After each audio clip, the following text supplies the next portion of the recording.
A dança dos ossos, Forever Tradition.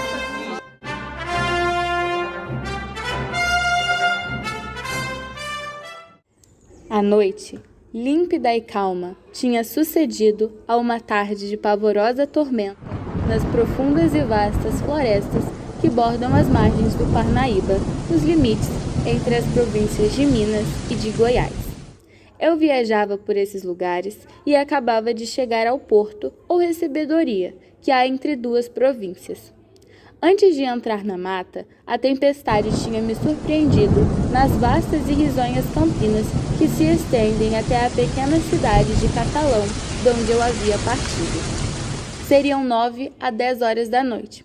Junto a um fogo aceso, defronte da porta da pequena casa da recebedoria, estava eu, com mais algumas pessoas, aquecendo os membros resfriados pelo terrível banho que o meu pesar tomara. A alguns passos de nós, se desdobrava o largo véio do rio, refletindo em uma chispa retorcida como uma serpente de fogo o clarão avermelhado da fogueira. Por trás de nós estavam os cercados e as casinhas dos poucos habitantes desse lugar, e por trás dessas casinhas estendiam-se as florestas sem fim. No meio do silêncio geral e profundo, sobressaía o rugido monótono de uma cachoeira próxima, que ora estrugia como se estivesse a alguns passos de distância, ora quase se esvaecia em abafados murmúrios, conforme o correr da viração. No sertão, ao cair da noite, todos tratam de dormir, como os passarinhos. As trevas e o silêncio são sagrados ao sono, que é o silêncio da alma. Só os homens nas grandes cidades, o tigre nas florestas e o mocho nas ruínas, as estrelas no céu e o gênio na solidão do gabinete costumam velar nessas horas que a natureza consagra ao repouso. Entretanto, eu e meus companheiros, sem pertencermos a nenhuma dessas classes, por uma exceção de regra, estávamos acordados a essas horas. Meus companheiros eram bons e robustos caboclos, dessa raça semi-selvática e nômade, de origem dúbia entre o indígena e o africano, que vagueia pelas infinitas florestas que correm ao longo do Parnaíba e cujos nomes, de certo, não se acham escritos nos assentos das freguesias e nem figuram nas estatísticas que dão ao império não sei quantos milhões de habitantes. O mais velho deles, de nome Cirino, era o mestre da barca, que dava passagem aos viandantes. Bom grado, eu o compararia a Caronte, barqueiro do Averno, se as ondas turbulentas e ruidosas do Parnaíba, que vão quebrando o silêncio dessas risonhas solidões, cobertas da mais vigorosa e luxuriante vegetação, pudessem ser comparada às águas silenciosas e letárgicas do aqueirão. Você é de certo? Saiu muito tarde da cidade? Não, era apenas meio-dia. O que me atrasou foi o aguaceiro que me pilhou em caminho. A chuva era tanto e o vento tão forte que meu cavalo quase não podia andar. Se não fosse isso, só anoiteceu, eu já estava aqui. Saiu já era noite. Oh, se era! Já tinha anoitecido havia mais de uma hora. E você não viu por aí nada que a incomodasse? Nada, Cirilo, a não ser às vezes o mau caminho e o frio, pois eu vim ensopado da cabeça aos pés. Nada? Pois é a primeira. Aliás, que dia é hoje? É sábado. Sábado que me disse? E na cabeça que era sexta-feira. Ô senhorinha! Eu tinha precisão de ir ao campo buscar as linhas que encomendei para os meus anzóis, mas não fui porque essa minha gentinha de casa me disse que hoje era sexta-feira. Ô senhorinha!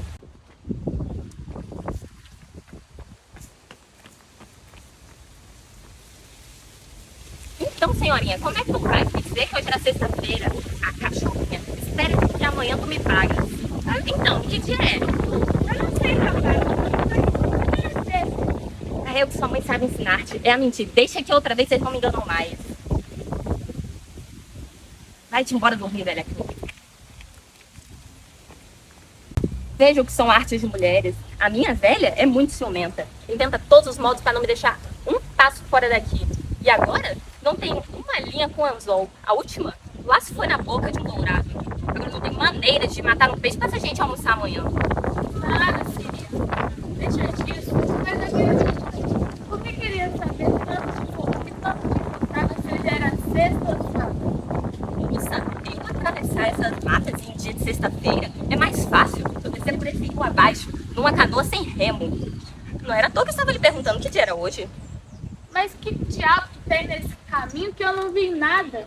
Nessas matas está escondida a sepultura de Joaquim Paulista. Porém, só a alma dele está enterrada lá, porque os ossos desses andam espatifados por aí, que ninguém mais sabe dele.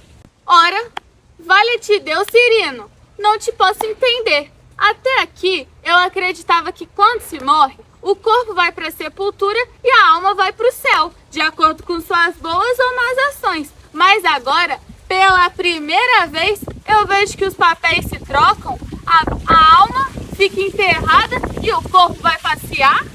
Vós mercê não quer acreditar, pois é coisa sabida dessa região, de que os ossos de Joaquim Paulista não estão dentro da cova, que vão lá no dia de sexta-feira para assombrar os bebês. Desgraçado daquele que passar por aí em noite.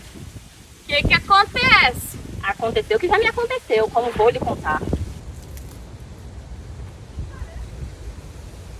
Hoje é sexta.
O que eu vi, talvez Vossa Mercê não acredite, mas eu vi, como estou vendo essa fogueira, com os olhos que a terra há de comer, que nem comeu os de Joaquim Paulista. Porém, os deles nem foi a terra que comeu, foram os urubus e os bichos do mato. Dessa feita, acabei de acreditar que ninguém morre de medo. Se morresse, eu lá estaria junto a Joaquim Paulista. Ave Maria, cheia de graça, o Senhor é convosco. Bendita sois entre as mulheres, e bendito é o fruto do vosso ventre, Jesus. Santa Maria, Mãe de Deus, rogai por nós, pecadores, agora e na hora da nossa morte. Vós Mercê, se reparasse, havia de ver que o mato faz uma pequena aberta da banda onde está a sepultura de Joaquim Paulista.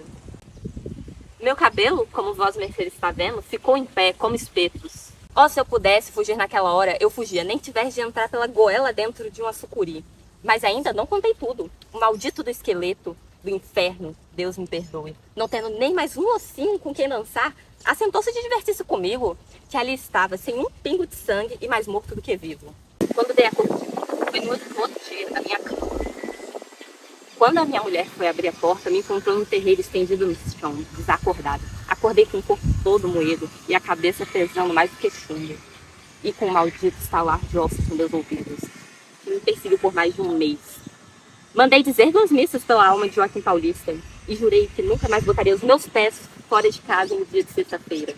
Com efeito, Cirino, foste vítima da mais pavorosa assombração que é exemplo desde que andam por este mundo as almas dos outros. Mas quem sabe se não foi a força do medo que te fez ver tudo isso. Além disso, tinhas ido muitas vezes à guampa e talvez ficaste com a vista turva e a cabeça um tanto desarranjada. Mas, moça, não era a primeira vez que eu tomava o meu gole, nem que andava por esses matos de noite. E como é que eu nunca vi ossos de gente dançando? Os teus miolos é que estavam dançando, Cirino. Disso eu estou certa. Tua imaginação, exaltada há um tempo pelo medo e pelos repetidos beijos que dava na tua guampa, é que te fez ir voando pelos ares nas garras de Satanás. Escuta aqui.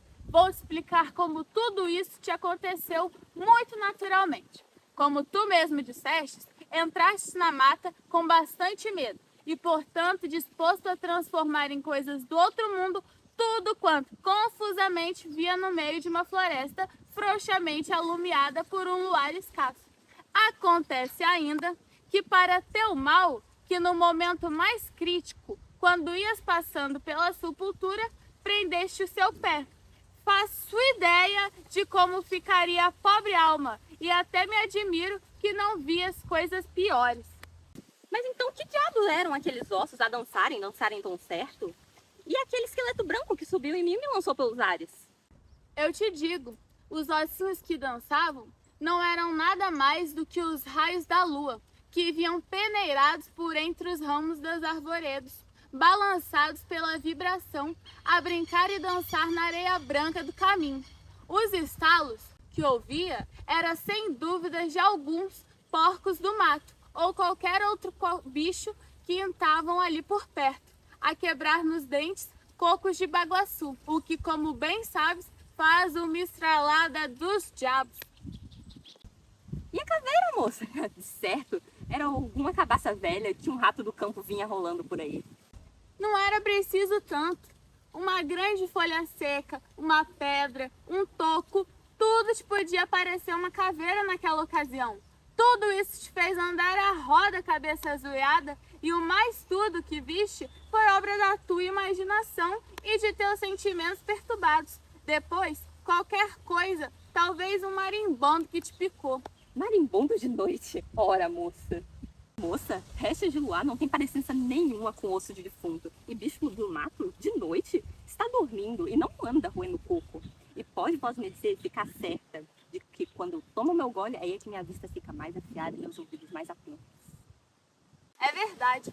E a tal ponto que até chegas a ver e ouvir coisas que não existem. Vossa mercê tem razão. Eu também, quando era jovem, não acreditava em nada disso, por mais que me jurassem. Foi-me preciso ver para crer. E Deus a livre de vós mercê ver o que eu já vi. Já vi, Cirilo. Já vi, sim. Mas nem assim acreditei. Como assim, moça?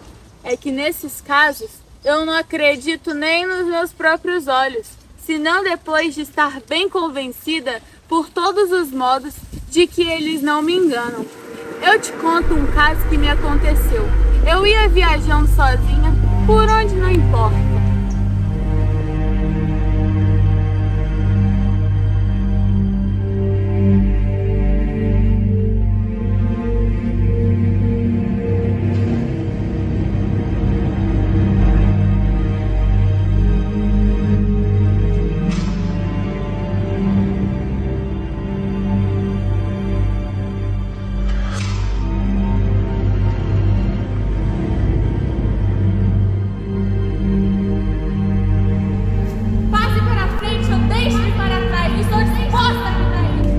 Adivinha o que era? Nem que deem volta e meio miolo o ano inteiro não são capazes de adivinhar o que era. Pois era uma vaca. Uma vaca? Como? Sim, senhores. Uma vaca que a barriga era a rede e os quartos dianteiros eram os 2 cabras que a carregavam. Pilhada por mim naquele caminho estreito, sem poder desviar nem para uma banda nem para outra, porque o mato era um cerradão topado, o que pobre animal ia fugindo diante de mim. Se eu parava, ele também parava, porque não tinha necessidade de viajar. Se eu apertava o passo, lá ele ia, fugindo diante de mim. Entretanto, se eu não fosse reconhecer de perto que era aquilo, ainda hoje havia de jurar que tinha visto naquela noite 2 cabras carregando um defunto em uma rede, tão completa era a ilusão. E depois, se quiseres indagar mais o negócio como era natural, sabendo que nenhum cadáver se tinha enterrado em toda aquela redondeza, havia de ficar acreditando de 2 uma, ou que aquilo era coisa de outro mundo, ou que era mais natural que algum assassinato terrível e misterioso tinha sido cometido por aquelas criaturas. A sua história está muito bonita, mas perdoe que ele diga. Eu, por mais escuro que estivesse à noite, e por mais que eu tivesse entrado no gole, não podia ver uma rede onde havia uma vaca. Só pelo cheiro eu reconhecia. Moça, de certo tinha poeira nos olhos. Mas digamos que Vossa Mercê, quando investiu para os vultos, em vez de esbarrar com a vaca, esbarrasse de fato com um defunto. E esse defunto pulasse em você e te levasse por esses ares. E que, de modo que Vossa Mercê nem desse conta de si. Como haveria de saber? Havia de pensar ainda que eram abusões?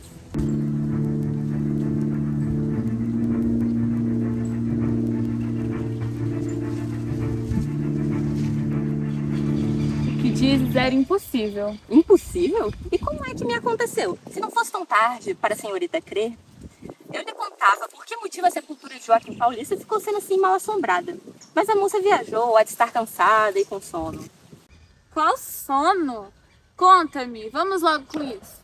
Pois vá escutando. O tal Joaquim Paulista era um cabo do destacamento, que naquele tempo havia aqui no porto. Era bom rapaz e ninguém tinha queixa dele.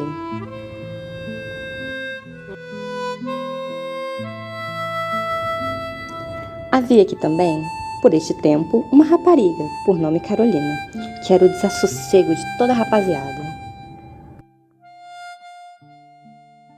Ali, pobre rapaz, se ele adivinhasse, nem nunca teria olhado para aquela rapariga.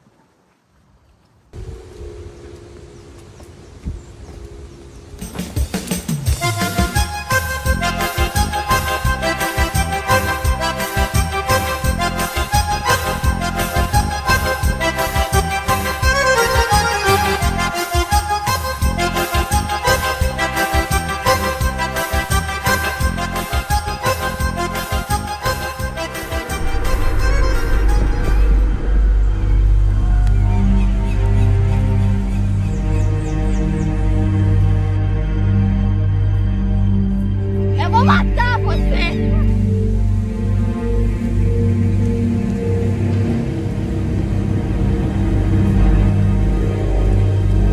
Carolina, me chamaram. Não, não diga isso. Eu vou com você. Não vá, não vá. Não vá, não vá, por favor, não vá.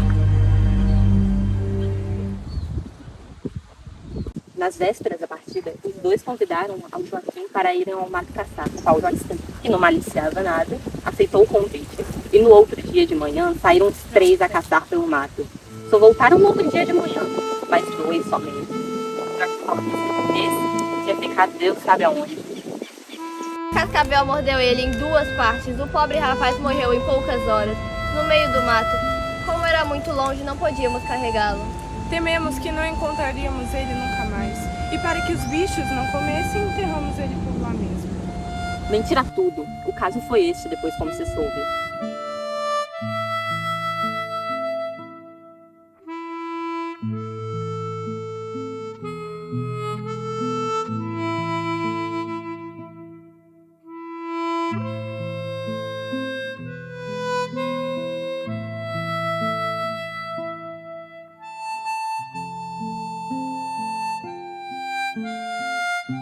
Por quantos santos que há, não me judiem, eu não sei o que eu fiz.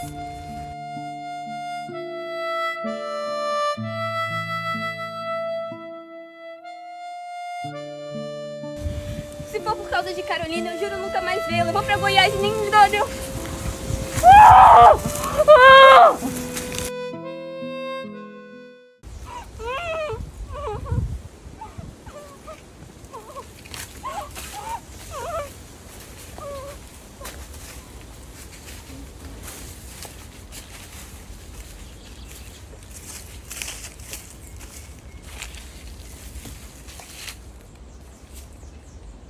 Isso querias tu?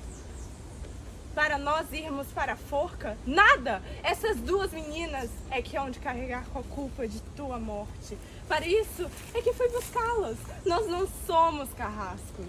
Joaquim, faça-te seu ato de contrição. Deixe de história.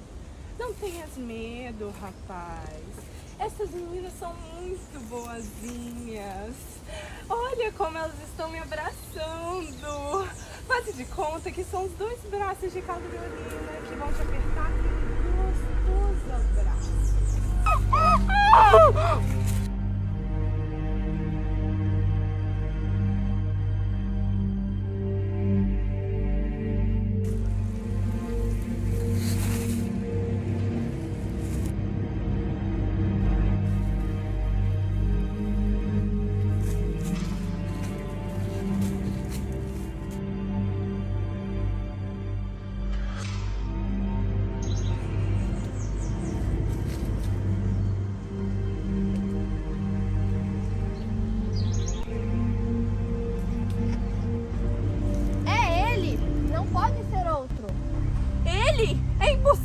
só por um milagre.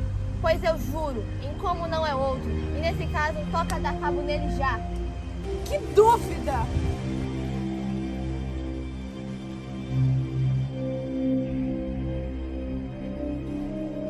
Agora, como há de ser? Não há remédio se não fugir. Senão estamos perdidos. Qual fugir? O comandante talvez não cisme nada.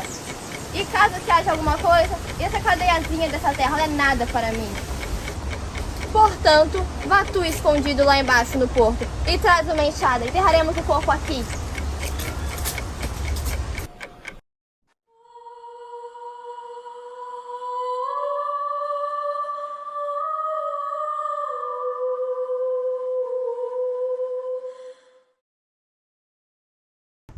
Mas, Cirino, como é que Joaquim Paulista pôde escapar das mordidas das cobras? E como veio a saber de tudo isso?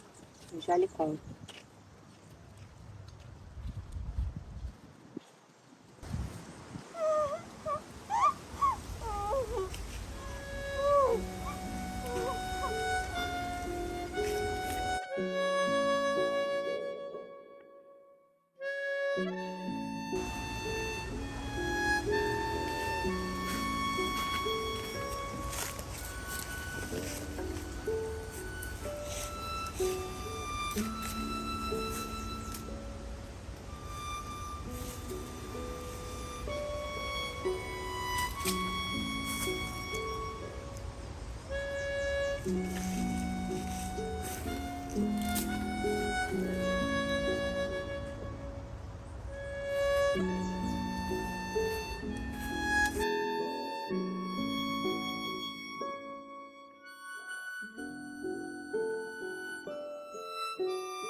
Agora você está na estrada.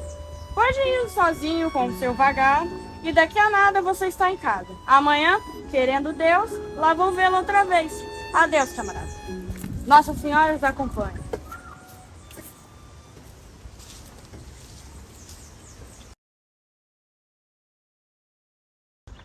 O comandante do destacamento, que não era nenhum Samora, desconfiou do caso, mandou prender os 2 soldados e deu parte na vila ao juiz, que daí, há 2 dias, veio com o escrivão mandar desenterrar o corpo.